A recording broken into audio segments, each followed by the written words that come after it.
तो आज हम लोग वर्क एनर्जी एंड पावर पढ़ेंगे। इसमें मेनली हम लोग आज फोकस करेंगे वर्क पे। ठीक। तो जैसे कि वर्क की बात करते हैं, जब भी तो फोर्स जब भी किसी बॉडी पे लगाते हैं हम लोग, तो फोर्स जब किसी बॉडी पे लगाते हैं तो दो चीज़ें हो सकती हैं, या तो बॉडी मूव करेगी या बॉडी नहीं मूव करेगी। अगर बॉडी मूव कर रही है, फोर्स लगाया हमने कुछ, तो डेफिनेटली कुछ ना कुछ इसमें मूव करेगी, तो डिस्प्लेसमेंट आएगा। तो उसमें जो भी डिस्प्लेसमेंट आ रहा है, ठीक है, और जो भी फोर्स हमने लगाया है उन दोनों का डॉट प्रोडक्ट ही हमारा क्या आता है, वर्क आता है। ठीक है। तो वर्क डन क्या होगा? force work into done by a displacement. constant force is equal to scalar product of force applied and the displacement। ठीक है। और ये कैसी क्वांटिटी होगी, क्योंकि ये डॉट प्रोडक्ट है, तो इसका जो क्वांटिटी है वो कैसी है, स्केलर है, वेक्टर क्वांटिटी नहीं है। ओके। हाँ सर। अच्छा, अब अगर एक कोई कांस्टेंट फोर्स हम लोग लगा रहे हैं, सपोज एक ये बॉडी है, इस पे एक कांस्टेंट फोर्स इस डायरेक्शन में अगर लग रहा है सपोज, ठीक। अब ये इस डायरेक्शन में तो मूव करेगा नहीं, मूव तो ये इसी डायरेक्शन में कर रहा है, और लेट किया ये डी डिस्प्लेसमेंट मूव किया जब हम लोग ऊपर की डायरेक्शन में फोर्स लगा रहे थे। तो ये इसका हम लोग थीटा कंपोनेंट निकालेंगे हॉरिजेंटल डायरेक्शन। ठीक है। तो हॉरिजेंटल डायरेक्शन में क्या है इसका, एफ कॉस थीटा, और वर्टिकल में F sine theta. But displacement किस डायरेक्शन में हुआ, सिर्फ इस डायरेक्शन में हुआ। तो अब हमारा रिजल्टेंट फोर्स क्या है, एफ कॉस थीटा, और डी क्या है, डिस्प्लेसमेंट इस डायरेक्शन। तो वर्क क्या हो जाएगा, F cos theta dot D. आवाज आ रही है आप ठीक है। लोगों को? हाँ सर, आ रही। ओके। और इसको या फिर हम लोग वेक्टर फॉर्म में एफ डॉट डी लिख सकते हैं। तो F dot D is equal to क्या हो जाएगा, mod of D into cos theta, ऐसे भी लिख सकते हैं इसको। ठीक, यही होता है ना dot product, mod A mod B cos theta. ठीक है। और हाँ इसके लिए सर। एक एग्जांपल जैसे हम लोग दे भी सकते हैं कि हमारा जो ग्रेविटेशनल फोर्स है वो कैसा फोर्स है, एक कांस्टेंट फोर्स है। ठीक है। तो उस केस में हम लोग यही बात करेंगे, इस तरह का ही फॉर्मूला यूज होगा जब भी एक कांस्टेंट फोर्स लगेगा। अब अगर एक वेरिएबल फोर्स लग रहा है कहीं, वेरिएबल इन द सेंस कि जैसे जैसे आप मूव कर रहे हो, सपोज एक्स डायरेक्शन में या वाई डायरेक्शन में, तो जैसे जैसे आप मूव करो तो फोर्स की वैल्यू चेंज हो जाए। सपोज आप 1 मीटर मूव किए तो फोर्स लग रहा है 1 न्यूटन। आप 2 मीटर मूव कर गए तो फोर्स कुछ कम हो गया। 3 मीटर मूव किए तो फोर्स और कम हो गया। तो इस तरह का फोर्स अगर लग रहा है तो उसे हम लोग बोलेंगे कैसा फोर्स है, वो वेरिएबल फोर्स है। तो वेरिएबल फोर्स अगर होगा तो उसको हम लोग कैसे फाइंड आउट करेंगे, उसके लिए हम लोग क्या करेंगे, डी डब्ल्यू निकालेंगे। डी डब्ल्यू मतलब बहुत स्मॉल वर्क, और बहुत स्मॉल वर्क है, स्मॉल मूवमेंट के लिए। बहुत स्मॉल, सपोज बहुत इतना सा मूव किया तो इतनी ड्यूरेशन में हमने लेट किया कि यहाँ पर एफ फोर्स लग रहा है। ठीक है, क्योंकि अब इससे ज्यादा मूव करेंगे तो यहाँ पर फोर्स चेंज हो जाएगा, तो सिर्फ बहुत स्मॉल सी जगह पे फोर्स एफ है। ठीक। तो अब इन दोनों का क्या करेंगे, मल्टीप्लाई डॉट प्रोडक्ट करेंगे। अब ये सिर्फ इतनी सी जगह के लिए आया, अब हमें इस पे भी निकालना है, इस पे भी निकालना है, यहाँ पर भी, यहाँ पर भी, यहाँ पर भी, यहाँ तक अगर मूव किया है वो, तो फिर उसका क्या कर देंगे, इंटीग्रेशन कर देंगे। इंटीग्रेशन का मतलब क्या होता है, सबको ऐड करना, जितने भी फोर्सेज है, ये छोटे छोटे फोर्सेज निकालेंगे अलग अलग जगह पे, फिर सबको ऐड कर देंगे। तो इसे बोलते हैं इंटीग्रेट करना। ठीक। अब सपोज एक पॉइंट, कोई बॉडी थी, उसका मूवमेंट यहाँ से यहाँ तक हुआ, तो लेट कर लिया P1 से P2 तक मूवमेंट हो रहा है। ठीक है। तो P1 से P2 तक जाने में बहुत सारे फोर्स आए होंगे, यहाँ पर F1, यहाँ पर F2, यहाँ पर F3। हमने क्या किया, इंटीग्रेट कर दिया, P1 से P2 F dot D are. ये हमारा टोटल वर्क डन आ गया है। ठीक है। टोटल वर्क डन कैसे निकालेंगे, integration of P1 to P2 F dot D R. यहाँ पर क्या चेंज हुआ है, डी आर आ गया है। ठीक है। और इंटीग्रेशन के कुछ फॉर्मूलेज होंगे जो हम आपको बता देंगे किसी भी क्वेश्चन में जब भी आएंगे। ठीक। और कुछ बेसिक फॉर्मूले आप क्या करिएगा, एक मैथ्स की बुक उठाइएगा, बेसिक फॉर्मूले लिखे होंगे उसमें, वो आप इंटीग्रेशन की याद कर लीजिएगा कुछ कुछ। ठीक है। तो उससे आपके ये क्वेश्चन जो होंगे इंटीग्रेशन वाले सॉल्व हो जाएंगे, क्योंकि क्वेश्चन तो आएंगे ही फिजिक्स में इंटीग्रेशन और डिफरेंशिएशन के। तो थोड़े थोड़े आप मैथ्स में ये पढ़ लीजिएगा, थोड़ा सा एक बुक उठाइएगा कोई भी, और उसके सिर्फ फॉर्मूले याद कर लीजिएगा और कुछ नहीं। ठीक है। अब ठीक जैसे है कि ये है हमारा ये डायग्राम, यहाँ से यहाँ तक हमें ए से बी तक मूव करना है, और जो फोर्स है हमारा वो कॉन्टिन्यूसली चेंज हो रहा है। ठीक, तो फोर्स ए से बी तक जाने के लिए फोर्स क्या हो जाएगा, integration of A to B F dot D S. ठीक है, डी एस। और क्योंकि ये फोर्स का थीटा चेंज हो रहा है तो एफ कॉस थीटा हो जाएगा, जो कि हम पहले ही बात कर रहे थे उसी तरीके से। और एक चीज हो सकती है इसका सेकंड केस, क्या कर लें हम लोग, एफ को 3 पार्ट में डिवाइड कर लें, जैसा कि हम लोग करते भी रहे, एक्स वाई और जेड में। और सिमिलरली एस को या डिस्प्लेसमेंट को किस में डिवाइड कर लें, एक्स में, वाई में और जेड में। फिर क्या होता था, अगर डॉट प्रोडक्ट करते थे तो एक्स का एक्स से मल्टीप्लाई होता था, वाई का वाई से मल्टीप्लाई होता था, और जेड का जेड से मल्टीप्लाई होता था डॉट, जब डॉट प्रोडक्ट करते थे। तो हमारा इंटीग्रेशन क्या आ जाएगा, एफ डॉट डी आर, फिर इन दोनों का जब फाइनल मल्टीप्लाई किया तो एफ एक्स डी एक्स, क्योंकि इसका इससे मल्टीप्लाई सिर्फ आता है, इसका इससे आता है और इसका इससे आता है।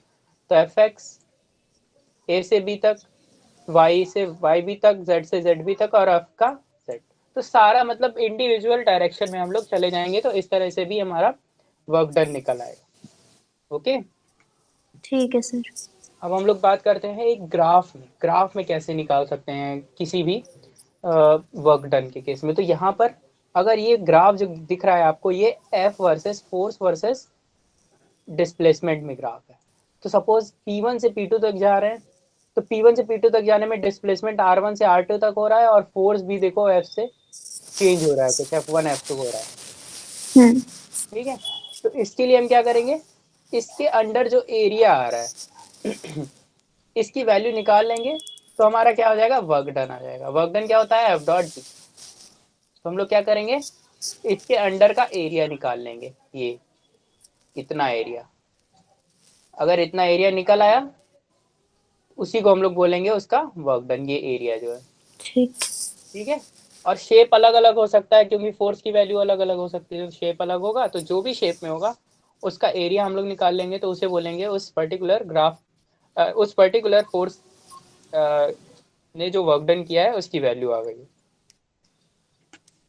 अच्छा, अब वर्क 3 टाइप के हो सकते हैं, पॉजिटिव, निगेटिव और जीरो। तो पॉजिटिव वर्क ये हमारे ऊपर डिपेंड करता है कि हम लोग मोशन की डायरेक्शन किधर मान रहे हैं। सपोज अगर हम लोग फोर्स इधर लगा रहे हैं और डिस्प्लेसमेंट इधर हो रहा है, तो सेम डायरेक्शन में मोशन हुआ, तो जिस डायरेक्शन में फोर्स लगाया उसी डायरेक्शन में मोशन हुआ, तो वर्क डन क्या होगा, पॉजिटिव होगा। ठीक है। और ठीक ये है। जैसे सपोज आप ये देखो, फोर्स इधर लगा रहे हो तो डेफिनेटली इधर ही मूव करेगा, और ये जो थीटा है वो क्या है, लेस देन 90 है लेस देन 90, 90 यहाँ पर होगा, तो थीटा क्या है, जब भी लेस देन 90 होगा तो वर्क हमारा क्या होगा, पॉजिटिव होगा। पॉजिटिव। ठीक है। अच्छा, और इसके कुछ एग्जांपल दिए भी हुए हैं कि when a body falls free under the action of gravity, theta is equal to 0 degree होता है जब बॉडी ऐसे नीचे आती है डायरेक्टली, तो उसे उसमें वर्क डन क्या होगा, पॉजिटिव होगा। When a spring is stretched and stretching force and the displacement both are in same direction, so the work done by stretching the stretching force is positive. जैसे ये spring है, इसको आप stretch कर रहे हो तो ये थोड़ी सी और बड़ी हो जाएगी, तो आपने जितना वर्क फोर्स लगाया होगा, कुछ फोर्स की वैल्यू क्या आती थी, स्प्रिंग फोर्स की वैल्यू के एक्स, और ये एक्स और क्या कर गई, मूव कर गई, लेट कर लो। ठीक, तो इन दोनों का वर्क डन क्या होगा, this x into F x, और क्योंकि दोनों सेम ही डायरेक्शन में तो फोर्स की वैल्यू क्या आ जाएगी, के एक्स स्क्वायर आ जाएगी, मल्टीप्लाई कर देंगे सीधे सीधे। ठीक है ना, क्योंकि ये एफ और ये डी, एफ डॉट डी, और पॉजिटिव है क्योंकि उसी डायरेक्शन में मोशन हो रहा है। अब देखो क्या हो रहा है कि थीटा क्या हो गया है, मोर देन 90 डिग्री हो गया। जब भी थीटा 90 डिग्री से बड़ा हो जाएगा as compare to the motion, तब उसे हम क्या बोलेंगे, वो फोर्स कहीं और लग रहा है, मोशन कहीं और हो रहा है, तो उसे क्या बोलेंगे, नेगेटिव वर्क नेगेटिव। डन। देखो मोशन अभी भी इसमें हम लोग दिखा रहे हैं इधर ही साइड जा रहा है ना। सपोज ये लेट कर लो 20 मीटर पर सेकेंड से जा रहा था पहले ही। ठीक, अब उस पर अपोजिट फोर्स लगाया हमने उसे रोकने के लिए, तो उस कंडीशन में हमारा वर्क डन क्या होगा, निगेटिव आएगा। ठीक है, नेगेटिव। क्योंकि मूव तो उधर ही कर रहा है बट फोर्स हम लोग क्या लगा रहे हैं, अपोजिट डायरेक्शन में लगा रहे हैं। ठीक, अब इसका एग्जांपल क्या है, एक तो फ्रिक्शन फोर्स है, हमेशा निगेटिव होता है, मोशन को अपोज करता है। इसके अलावा ब्रेकिंग फोर्स, जो अभी मैंने बात की, जब भी कार मूव करती है तो उसमें ब्रेक लगाते हैं तो क्या लगेगा, अपोजिट डायरेक्शन में फोर्स लगाते हैं, ठीक। तो वो क्या करेगा, उसको रोकने की कोशिश करेगा। एक और है, जब बॉल आई और टकरा के वापस भी तो जाती है, जब वापस जा रही है तो मोशन किधर हो रहा है, ऊपर की तरफ हो रहा है, लेकिन फोर्स किधर लग रहा है, अभी भी नीचे की तरफ लग रहा है ना। तो इस कंडीशन में वर्क क्या होगा हमारा, नेगेटिव होगा। ओके। थर्ड केस है कि वर्क जीरो भी हो सकता है। कैसे हो सकता है जीरो, एक कंडीशन क्या है, वर्क डन कैसे हो सकता है जीरो, एक तो क्या हो F0, अगर फोर्स ही ना लगाएं, फोर्स नहीं लगाएंगे तो ना तो डिस्प्लेसमेंट होगा और वर्क डन भी जीरो हो जाएगा, है ना। या तो डिस्प्लेसमेंट ना हो, डिस्प्लेसमेंट जीरो, फोर्स आप लगा रहे हो लेकिन डिस्प्लेस नहीं हो रहा है कुछ, तो उस कंडीशन में वर्क क्या होगा, जीरो होगा।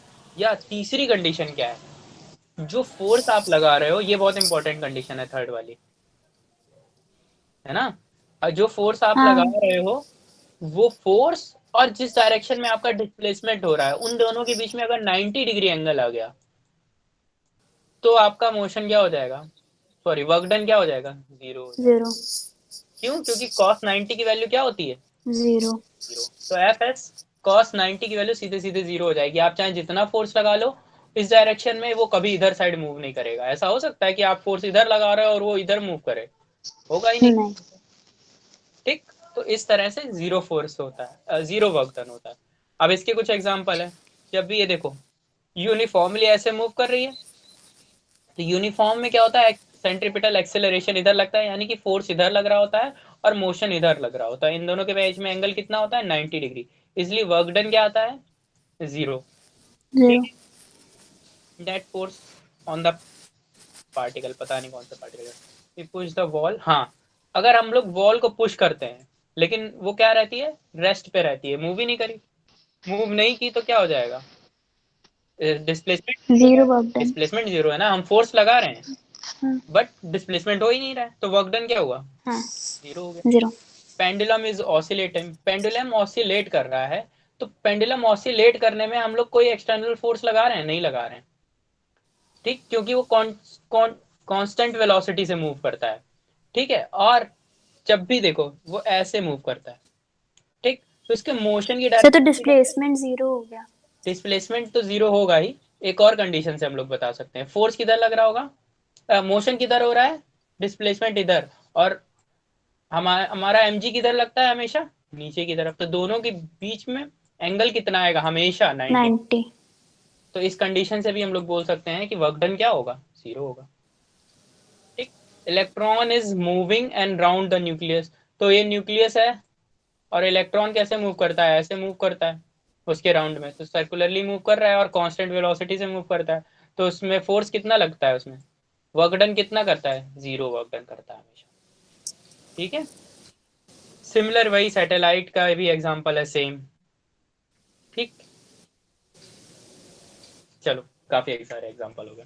अब यूनिट्स की बात करते हैं, तो वर्क की क्या यूनिट हो सकती है, सबसे पहले एसआई यूनिट की बात करेंगे तो जूल होती है, ठीक। और 1 जूल की वैल्यू क्या होती है, 1 न्यूटन इंटू 1 मीटर।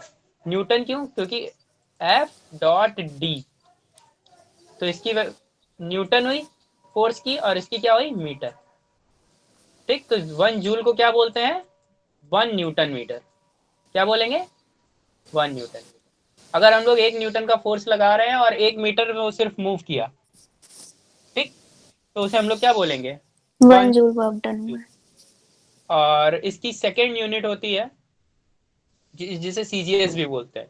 अगर one dyne, one dyne force का ही एक वो होता है, यूनिट होता है, 1 डाइन फोर्स लगा रहे हैं और वो सिर्फ 1 सेंटीमीटर मूव कर रहा है, ठीक है, तो उसे क्या बोलेंगे हम लोग, 1 अर्ग का हमारा वर्क डन वर्क हुआ, डन हुआ ठीक। अब देखो इसमें कुछ ट्रिक्स हैं जो कि डायरेक्टली कन्वर्जन्स मैंने दे दिए हैं आपको याद करने के लिए। 1 जूल की वैल्यू 10⁻7 अर्ग होती है, याद करना है सीधे सीधे। 1 अर्ग की वैल्यू क्या हो जाएगी, जस्ट अपोजिट, 10⁻⁷ जूल। जूल बड़ा होता है, अर्ग छोटा होता है, तो 1 जूल इज इक्वल टू 10⁻7 गर्ग। अब ठीक, 1 इलेक्ट्रॉन वोल्ट, ये बहुत स्मॉलेस्ट यूनिट होती है, इससे स्मॉल यूनिट वर्क डन की नहीं हो सकती, ये इलेक्ट्रॉन के केसेस में आती है। तो 1 इलेक्ट्रॉन वोल्ट कितना होता है 1.6 into 10 to the power minus 19 joule. याद रहेगा? बोलो। हाँ।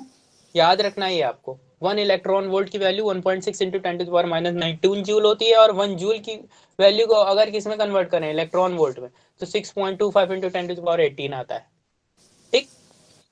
ठीक है। मिलियन इलेक्ट्रॉन वोल्ट क्या होता है 10 टू द पावर 6 का मल्टीप्लाई कर दो इसमें, क्योंकि मिलियन आ गया है ना, तो मिलियन में 10 टू द पावर 6 का मल्टीप्लाई करेंगे तो वही 10 टू द पावर माइनस 13 आ जाएगा joule. 1 million electron volt. Okay, इसमें भी 10 टू द पावर 6 से डिवाइड कर देंगे तो 1 जूल की वैल्यू मिलियन इलेक्ट्रॉन वोल्ट में भी इतनी होती है। और एक चीज होती है 1 किलो वॉट आवर। ठीक, ये बेसिकली हम लोग बात करते हैं जो हमारे घर में आता है, जो इलेक्ट्रिसिटी वर्क डन करती है। ठीक है, 1 यूनिट बोलते हैं हम लोग, यूनिट बोलते हैं जिसको घर पे जो बिजली हाँ। का बिल आता है उसे। तो 1 यही होता है यूनिट, 1 यूनिट, इसी को बोलते हैं 1 यूनिट। ठीक है, हमारे घर में अच्छा। जितनी यूनिट बनता है उसके अकॉर्डिंग। तो 3.6 इंटू 10 पावर 6 जूल वर्क करता है। वर्क डन कौन करता है? इलेक्ट्रिसिटी। उसी का ये हमारा उसमें ये यूज होती है यूनिट। ओके। ठीक है। डायमेंशन हम लोग जानते हैं, फोर्स इंटू डिस्प्लेसमेंट। फोर्स की क्या होती है? mlt-2 और L। सिंपल। अच्छा, चलो क्वेश्चन से स्टार्ट करते हैं। फिर निकालो अपनी कॉपी, लिखो एक क्वेश्चन।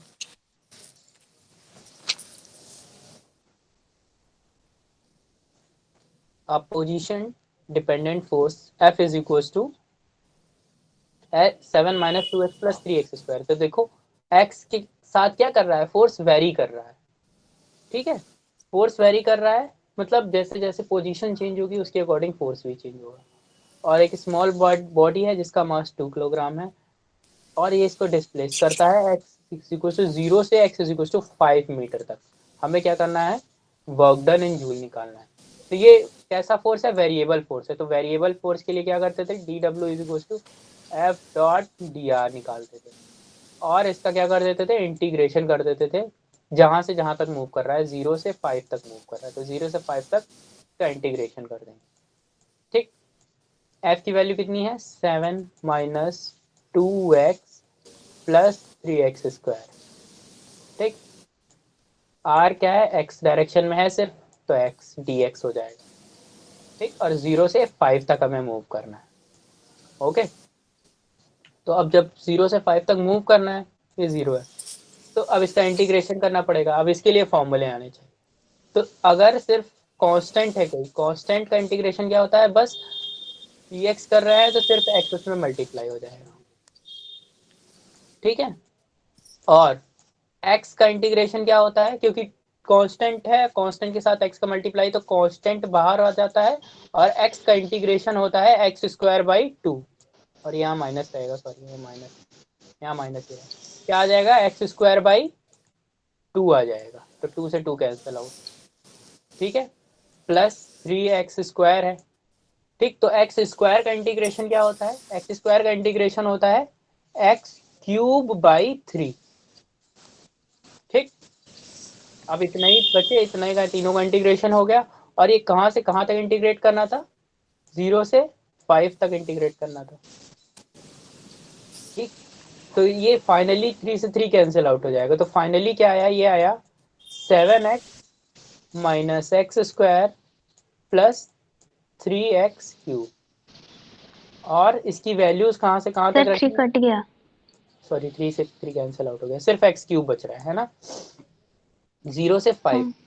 तो अब क्या करेंगे? 5 की वैल्यू x की जगह रखेंगे। तो 5 की वैल्यू रखो हर जगह, तो क्या आएगा? 7 इंटू 5 माइनस 5 का स्क्वायर प्लस 5 का क्यूब।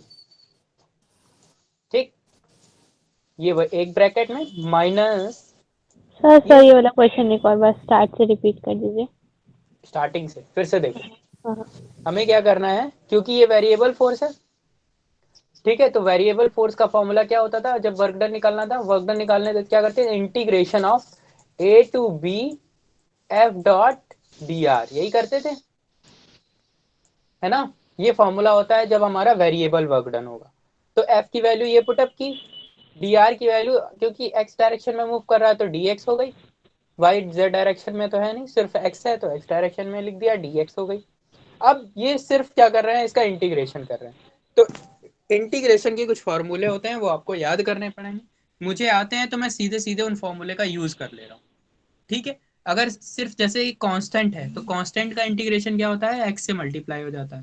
फिर 2x है तो एक्स का इंटीग्रेशन क्या होता है, एक्स स्क्वायर बाई 2 हो जाता है। आवाज आ रही है?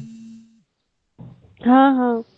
ठीक है, एक्स स्क्वायर बाई 2 हो जाता है, प्लस 3x³ बाई 3 है तो इसका एक्स स्क्वायर का इंटीग्रेशन x³ बाई 3 होता है। ठीक, तो मैंने सिर्फ फॉर्मूले यूज किए हैं इंटीग्रेशन, फिर कैंसिल आउट कर दिया। अब क्या करना होता है, अब करना होता है कि ये 5 की वैल्यू एक बार इसमें पुटअप करेंगे, फिर माइनस का साइन लगाएंगे, फिर ये दूसरी वैल्यू जीरो वैल्यूज इसमें पुटअप करेंगे, तो इसमें जीरो, इसमें जीरो, इसमें जीरो, तीनों में जीरो करोगे तो जीरो आ जाएगा। ठीक, तो समथिंग माइनस जीरो क्या आएगा, जीरो। ओके, तो ये पूरा सिर्फ बचा, तो ये आया 35 माइनस 25 प्लस 125। अब जो भी आएगा यही हमारा वर्क डन हो जाएगा, किसमें, जूल में। क्लियर हुआ क्वेश्चन? सर 135 आ रहा है। ओके, जो भी आए वो आपका आंसर हो जाएगा। ठीक, ये दिया व्यू है, ठीक है, 135 आ रहा। ओके, हाँ सर। नेक्स्ट क्वेश्चन करो। दिख नहीं रहा होगा ये क्वेश्चन, एक मिनट। ये क्वेश्चन करो आप लोग।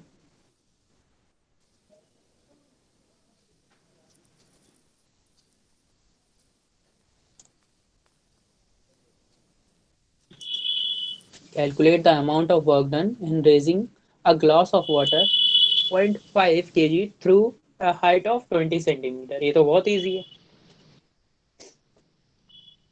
फोर्स कितना आएगा पहले ये बताओ। वर्क डन निकालना है तो फोर्स निकालना पड़ेगा। फोर्स क्या आएगा, mg। 5 न्यूटन। ठीक है, 5 न्यूटन आ गया फोर्स। फोर्स की वैल्यू निकल आई, हाँ। F equals to 5 newton. ठीक, और हाइट कितनी है, 20 सेंटीमीटर, तो इसको मीटर में कन्वर्ट कर लो तो 0.2 मीटर आ जाए, मीटर। है ना। तो फोर्स कितना आया, 1 जूल। वर्क डन कितना आ जाएगा, 1 जूल। जूल आ जाएगा। ओके, सिंपल है। हाँ सर। और क्योंकि हाँ। एंगल का कोई चक्कर नहीं है तो सीधा सीधा आंसर आ जाएगा। ठीक, force into displacement mgh direct भी लिख सकते हैं, 0.5 इंटू 10 हाँ इंटू। ओके, एक और क्वेश्चन करो। अ body of mass 20 kg is at rest. A 5 force of 5 Newton is applied on it. Calculate the work done in first second. First second में आपको वर्क डन निकालना है।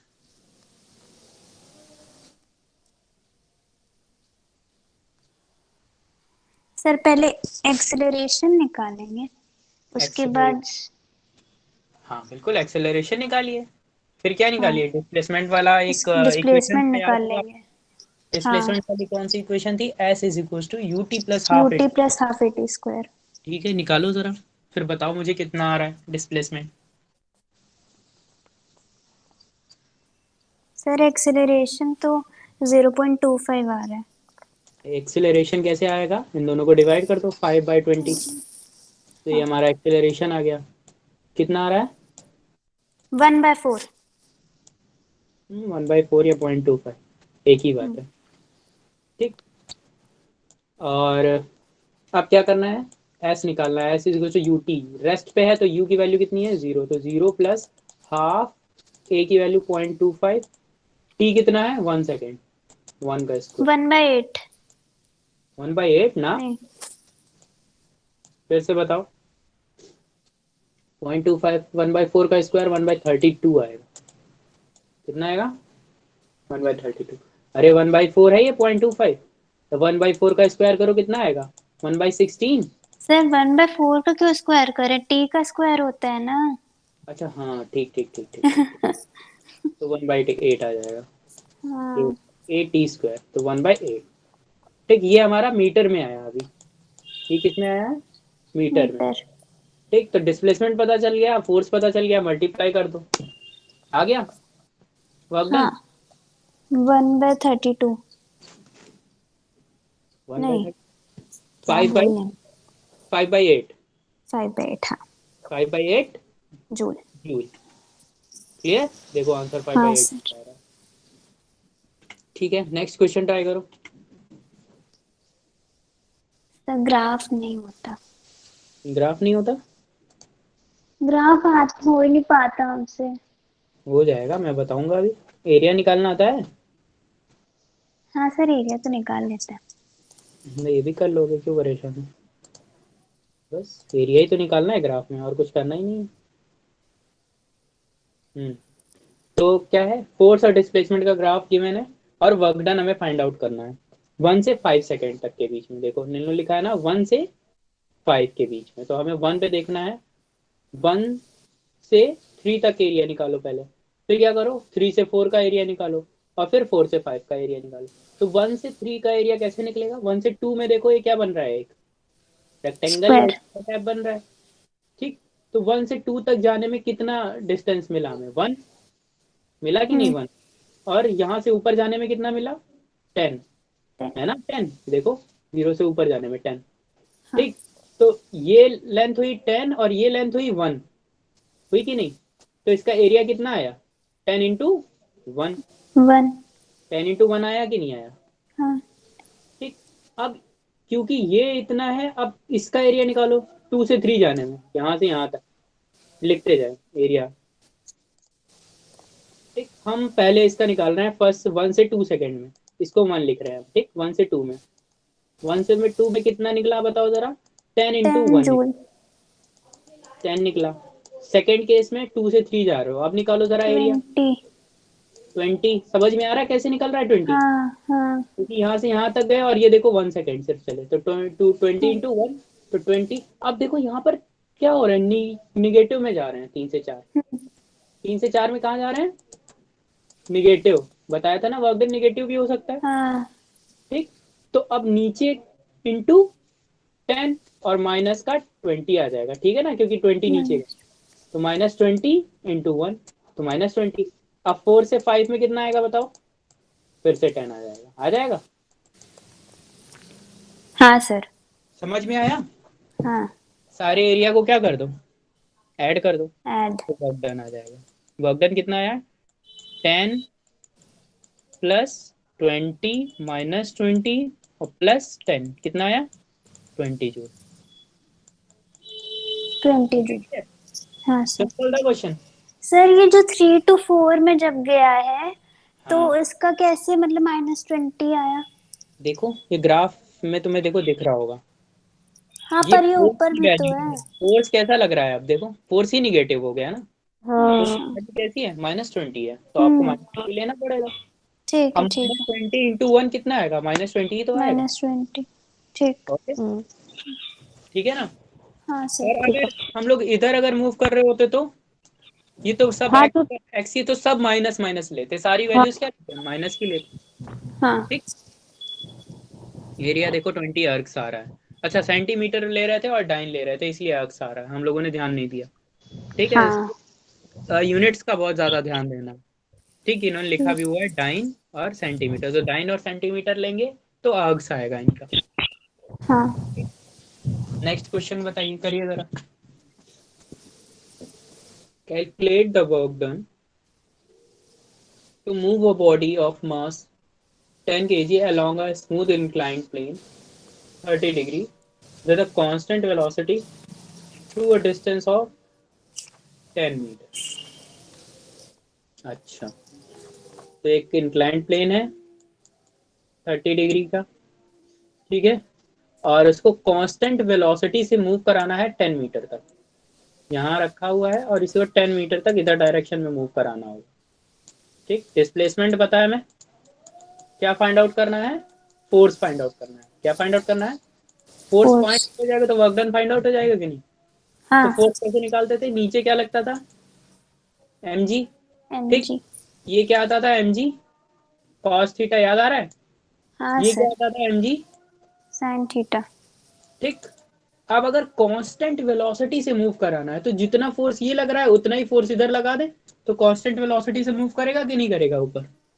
हाँ तो mg sin थीटा के बराबर होगा। तो एफ की वैल्यू कितनी आ गई? mg sin थीटा, sin याद आया? थीटा। हाँ। ठीक, तो एफ की value mg sin theta, M की वैल्यू कितनी है 10।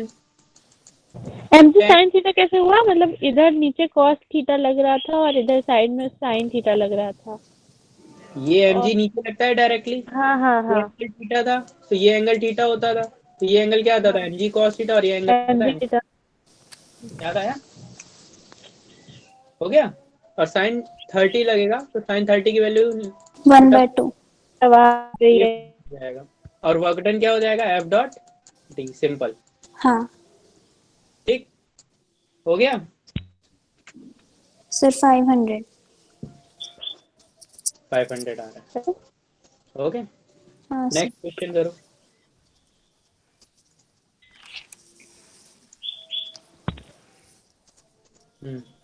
A block placed on a rough horizontal floor being pulled by a force constant force 50 Newton. और क्या लिखा हुआ है, coefficient of kinetic friction between the block and floor is 0.4 and find the work done by each individual force acting on the block over a displacement of 5 metre. ठीक है, तो इन दोनों के बीच में फ्रिक्शन मतलब ये मूव कर रहा है तो इस वजह से काइनेटिक फ्रिक्शन दिया हुआ है 0.4, म्यू के की वैल्यू दी हुई है 0.4। ठीक, तो इसका हाँ एफबीडी बनाना पड़ेगा कि नहीं बनाना पड़ेगा आपको, हाँ सारे फोर्सेस निकालने पड़ेंगे और सारे फोर्सेस का क्या निकालना पड़ेगा, वर्क डन निकालना पड़ेगा। ठीक है, निकाल लोगे, बताओ, ट्राई करो जरा। देखो इसका एफबीडी, एफबीडी कैसा बनेगा, एक तो फोर्स इधर ही लग रहा है, ठीक 50 न्यूटन, और इसकी वजह से एक फोर्स इधर लगेगा, वो कौन सा फोर्स होगा, फ्रिक्शन फोर्स। फ्रिक्शन फोर्स की वैल्यू अभी हम लोग निकालेंगे, उसके लिए हमें फ्रिक्शन फोर्स के लिए क्या चाहिए होता है, एन की वैल्यू चाहिए होती है, एन नॉर्मल की, है ना। तो नॉर्मल की वैल्यू कैसे निकलेगी, नीचे क्या लग रहा होगा mg, नीचे एम की जी तरफ लग रहा है तो उसका 100। अपोजिट क्या लगेगा n, तो m 100। n हो जाएगा, और इसकी वैल्यू कितनी आ गई 100। ठीक, 100 न्यूटन आ गई है n की वैल्यू। हाँ अब फ्रिक्शन फोर्स क्या होता था, एफ एल म्यू म्यू के इंटू एन। एन ठीक, म्यू के की वैल्यू 0.4, एन की वैल्यू 100, तो एफ एल की वैल्यू कितनी आ गई 40। ठीक, सारे फोर्सेस पता है, इधर तो 50 पता ही था, ये वाला फोर्स पता चल गया, ये वाला फोर्स पता चल गया, और ये फोर्स पता चल गया, यही 4 फोर्स लग रहे होंगे। और हाँ डिस्प्लेसमेंट कितना हो रहा है 5 मीटर। 5 मीटर। ठीक है, तो अब फर्स्ट केस के लिए निकालो, इसके लिए वर्क डन क्या निकलेगा बताओ, F dot 200। T dot cos theta नहीं लगाओगे, इसके और डिस्प्लेसमेंट के बीच में एंगल कितना है, ये देखो, ये 90। ऊपर की तरफ है और ये इधर है, फोर्स किधर है, फोर्स ऊपर की तरफ है और डिस्प्लेसमेंट इधर हो रहा है, तो एंगल कितना है इन दोनों के बीच में, 90। तो फोर्स वर्क डन कितना आएगा 0। 0। सिमिलरली mg नीचे लग रहा है और वर्क डन किधर हो रहा है, इधर, इन दोनों के बीच में एंगल कितना है 90। -90, -90 की भी वैल्यू कितनी होती है 0। ठीक है, तो दोनों ही केस में, इसके केस में और इसके केस में फोर्स वर्क डन कैसा आएगा 0। 0। ठीक, थर्ड केस इसकी बात करते हैं 50 न्यूटन की, तो इसके केस में क्या आएगा बताओ जरा। इसके केस में देखो, इधर ही जा रहा है और इधर ही मूव कर रहा है, तो वर्क डन कैसा आएगा 250। पॉजिटिव, और पॉजिटिव, हाँ 250 मतलब मल्टीप्लाई और पॉजिटिव, तो 250 जूल आ गया। हाँ बट इसके केस में कितना आएगा, देखो फोर्स इधर लग रहा है और मूव इधर कर रहा है, तो नेगेटिव में आएगा। नेगेटिव आएगा, और 40 इंटू 5 यानी 200 न्यूटन। 200। हाँ ये ठीक है। क्वेश्चन हाँ अच्छा था, हाँ बहुत अच्छा। मेरा पूरा क्लियर नहीं हुआ, लेकिन कहाँ पर क्लियर नहीं हुआ बताओ। फर्स्ट स्टेप तो समझ गया था, उसके बाद अच्छा फोर्स, ये तो निकल आया था ना, ये तो हम लोग बहुत बार निकाल चुके हैं, अभी तक पढ़ी क्या है फ्रिक्शन फोर्स, तो फ्रिक्शन फोर्स तो निकाल लिया था। अब फ्रिक्शन फोर्स के बाद हम क्या करेंगे, वर्क डन निकालते हैं, तो वर्क डन का फॉर्मूला क्या होता है, एफ डॉट डी होता है ना। अगर एंगल 0 है तो कोई बात नहीं, अगर एंगल कुछ है तो हम लोग क्या लिखते हैं, एफ डी कॉस थीटा है। तो अब देखो इन दोनों के बीच में एंगल बन रहा है, डिस्प्लेसमेंट इधर हो रहा है और वर्क डन सॉरी फोर्स ऊपर लग रहा है, तो इन दोनों के बीच में एंगल निकालेंगे ना, 90 लिखेंगे, हाँ तो एफ डी कॉस 90, और एक बार एम जी नीचे लग रहा है तो इसके बीच में एंगल क्या हो गया -90, फिर इधर और इधर तो इनके बीच में एंगल 0, फिर 0। इधर और इधर तो इनके बीच में एंगल 180। ये सारी वैल्यूज cos थीटा की पुटअप कर दो वहां पर, सारी वैल्यूज आ जाएंगी फोर्स। ठीक है। हाँ हाँ सर। एक क्वेश्चन और है, ये भी करिए जरा, बस यही बचा होगा, एक और होगा शायद। Calculate the work done by force F is equals to 3I minus 2J plus 4K and carrying a particle from point this to this। अच्छा, इसके लिए मैंने आपको बताया था कि x का x वाले के साथ, y का y वाले के साथ, z का z वाले के साथ मल्टीप्लाई करें। ठीक है, तो वही कॉन्सेप्ट यहाँ पर यूज होगा, और हम लोग जानते हैं डॉट प्रोडक्ट कैसे करें। ठीक है, तो वर्क डन निकालेंगे। वर्क डन क्या होता था बताओ? Integration of F x D x लिखते थे, या एफ डॉट डी, है ना, एफ डॉट डी इन एक्स डायरेक्शन। और एक्स देखो कहाँ से कहाँ तक मूव कर रहा है, -2 से, ये देखो लिखा हुआ है, ध्यान से पढ़ना पड़ेगा, -2 से 3 तक, तो -2 से 3 मीटर। 3। ठीक। Plus F Y D Y. ठीक, कहाँ से कहाँ तक? 1 से 6 तक, 1 से 6 6 तक। तक, plus integration of F Z T Z, 3 से -2 तक, 3 से -2 तक। अच्छा, अब क्योंकि यहाँ पर कांस्टेंट फोर्स है तो इंटीग्रेशन की जरूरत नहीं है, तो सीधे सीधे क्या हो जाएगा, मल्टीप्लाई हो जाएगा फोर्सेस का। तो F कितना है, x डायरेक्शन में 3 है, dx कितना है, dx है -2 से 3, कितना आएगा बताओ, -2 से 3 जाने में डिस्प्लेसमेंट कितना हुआ, 5। 1। अरे -2 से 3 जा रहे हैं, डिस्प्लेसमेंट कितना हुआ, 5 का। हाँ अच्छा हाँ हाँ हाँ ठीक है, हाँ ठीक है, हाँ हाँ ठीक है, ठीक। बाप रे, हाँ सर ठीक है। 2 इज इक्वल्स टू 5। हाँ सर। ठीक है, हाँ सर। और y के डायरेक्शन में क्या लिखा हुआ है, -2 न्यूटन का फोर्स है, इनटू, अब देखो 1 से कहाँ जा रहे हैं, 6 तक, तो 6 माइनस 1 कितना आएगा, 5। 5। ये पार्ट क्लियर हो रही है? हाँ सर। सेट कितना है, 4। ठीक है, और मल्टीप्लाई किससे होगा, 3 से कहाँ तक जा रहे हैं, -2 तक जा रहे हैं, तो -2 -3 कितना आया, माइनस का -5। 5। पॉइंट क्लियर हो रहा है? हाँ सर। ये देखो ये कैंसिल आउट हो गया पूरा पूरा, तो वर्क डन कितना आ गया, सिर्फ माइनस का 20 जूल। क्लियर हुआ, वर्क डन कितना आया, -20 जूल। ऐसे निकालेंगे सर 1 मिनट। हाँ, सर ये सेकंड वाले मतलब पहले वाला तो चलिए वो टर्म ठीक है, पर -2 × 5 होगा ना, क्योंकि सर ऊपर। सॉरी, हाँ ठीक तो है, हाँ -2 कहाँ, क्या क्या क्या बोल रही हो बताओ जरा। सर पहले तो जैसे 3 × 5 जो आपने दो टर्म काटा है, सर पहला 3 × हाँ 5 है, -2 दूसरा होगा -2 ब्लॉक × में। 5 होगा हाँ ना। हाँ वो दिया है ऊपर। फोर्स की वैल्यू 2 है सेकंड वाले में, मतलब वाई डायरेक्शन में। ठीक ठीक ठीक, तो ये मिस्टेक है। हाँ ठीक है, -2 × 5, मुझे लगा 3 है वो, तो ये 15 -10 -20 जो भी आएगा, माइनस का 5। ठीक है, माइनस का 5 जूल आएगा, -15 आएगा सर। -15 आएगा, हाँ सॉरी, -15।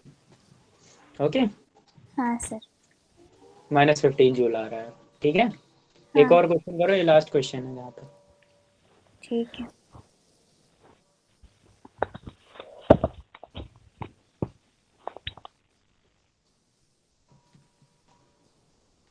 सर। इंटीग्रेशन डिफरेंशिएशन में गलती हो जाती है, आता ही नहीं। मेरा तो क्लियर ही नहीं है। पहले याद करने पड़ेंगे देखो, और फिर प्रैक्टिस करनी पड़ेगी 2-4 की। जब आप 2-4 प्रैक्टिस कर लोगे इंटीग्रेशन और डिफरेंशिएशन के, तभी क्वेश्चन सॉल्व होंगे। ठीक है, सर मैथ्स लेते तो हो जाता, बायो हम लोग 10th तक में पढ़े ही नहीं है इंटीग्रेशन डिफरेंशिएशन आज तक। हाँ पता है मुझे, 11th में ही पढ़ाया जाता है, हाँ और 11th में डिफरेंशिएशन पढ़ाया जाता है शायद, और 12th में इंटीग्रेशन पढ़ाया जाता है, ऐसा हाँ कुछ है। इंटीग्रेशन नहीं है अभी। चलो कोई बात नहीं, फिर भी आपको पढ़ना तो पड़ेगा ही, क्योंकि अब हाँ यूज हो रहा है, तो थोड़ा सा फॉर्मूले तो आपको याद करने पड़े। और देखो, है नहीं तो आपके एग्जाम में नहीं आएगा, सीधी सी बात है, डिफरेंशिएशन और इंटीग्रेशन वाले क्वेश्चन आपके एग्जाम में नहीं आएंगे, आपके एग्जाम में डायरेक्ट वाले क्वेश्चन आएंगे। ठीक है, ठीक है, ठीक। अब particle is shifted from this point two this point, फिर से वैसा ही क्वेश्चन। और यहाँ पर फोर्स भी क्या हो रहा है, चेंज हो रहा है। several forces, two of them ये given है। तो find the work done by the resultant of these two forces। इन दोनों फोर्सेस की वजह से जो रिजल्टेंट फोर्स है, जो रिजल्टेंट वर्क डन आ रहा है वो हमें पास, इन दोनों पहले क्या करना पड़ेगा, find the work done by the resultant of these forces. तो इन दोनों फोर्सेस का क्या निकालना पड़ेगा, रिजल्टेंट। रिजल्टेंट निकालना पड़ेगा, और देन हमें क्या करना पड़ेगा, वर्क डन निकालना पड़ेगा। रिजल्टेंट कैसे निकालते थे बताओ जरा, याद है? रिजल्टेंट अंडर रूट ए स्क्वायर प्लस बी स्क्वायर हाँ प्लस 2ab cos थीटा। ठीक है ना, तो तुम्हें cos थीटा पता है, और तुम्हें a की वैल्यू तो चलो निकाल लोगे। a क्या होता था, एम्पलीट्यूड ऑफ दिस, b क्या होता था, amplitude of this, but in दोनों के सर बीच में मैग्नीट्यूड। हाँ सॉरी, एम्पलीट्यूड या मैग्नीट्यूड एक ही बात है। फिर कैसे करोगे बताओ? पता नहीं सर। हमें भी नहीं आता ये वाला। पता ही नहीं है तुम्हें क्या, तुम्हें वो वेक्टर का एडिशन और सब्ट्रैक्शन नहीं आता है?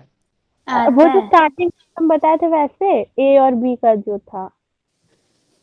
वैसे ही तो होता है ना वेक्टर एडिशन। वेक्टर एडिशन कैसे करते थे, अब देखो दो का रिजल्टेंट निकालना है तो कैसे निकलेगा रिजल्टेंट, दोनों से वो कर मतलब जस्ट देखो ये तो यहाँ पर वेक्टर फॉर्म में दिया ही हुआ है, तो इसका हमें उस वाले फॉर्मूले से निकालने की जरूरत नहीं है। वो क्या होता था, a square plus b square plus 2ab cos theta, जब क्या होता था इसकी वैल्यू मैग्नीट्यूड दिया होता था और इसका डायरेक्शन दिया होता था तब निकलता था। यहाँ तो ये खुद ही वेक्टर में दिया हुआ, तो इन दोनों को सीधे सीधे क्या कर देंगे, ऐड कर देंगे, तो रिजल्टेंट वेक्टर आ जाएगा। हाँ सर। ठीक है, तो सीधे सीधे ऐड कर दो, आई को आई वाले के साथ, जे को जे वाले के साथ, और के को के वाले के साथ, आ जाएगा। ठीक, रिजल्टेंट वेक्टर आ गया, और फिर उसका आर आर कैसे निकलेगा, 0 से 1 तो 1, फिर 0 से 1 तो फिर से 1, और 1 से 2 तो फिर से 1। समझ में आया? हाँ तो इसको क्या लिखोगे, आई कैप जे कैप के, 1 इंटू आई कैप, 1 इंटू जे कैप, 1 इंटू के कैप, फिर हाँ। दोनों का क्या करते हैं, डॉट प्रोडक्ट। तो देखो एफ इन दोनों के एडिशन पे कितना आया, 3i cap plus j cap plus k। R कितना आया, आर आया 1 1 1, यानी कि i plus i j cap. Plus. हाँ अब 3 का मल्टीप्लाई इससे, k का मल्टीप्लाई इससे, k का मल्टीप्लाई इससे, और तीनों का sum 3 into 1 1 that equals to. Sir screen ऊपर दिख नहीं रहा है नीचे का। क्लियर हो गया क्वेश्चन? हाँ सर। हेलो, मेरी आवाज नहीं आ रही क्या? आ रही बोलो। हाँ हाँ, वो स्क्रीन ऊपर का नीचे का नहीं दिख रहा। नहीं दिख सर रहा वो नीचे कट जा रहा है, लास्ट वाली लाइन। कुछ नहीं, 3 प्लस 1 प्लस 1 ये लिखा हुआ है इज इक्वल टू 5, आ जाएगा ना? हाँ Clear? गया। ठीक हाँ है, सर। तो आज की हाँ। क्लास हम यही खत्म करते हैं। अच्छा एक बात बताओ, तुम लोगों में पढ़ाई कौन नहीं करता है? हाँ सर। तुम लोगों में पढ़ाई कौन नहीं करता है? सर दोनों करते हैं। मतलब सर कंपैरेटिवली हम पीछे हैं। तुम्हारे सर तो बोल रहे थे कि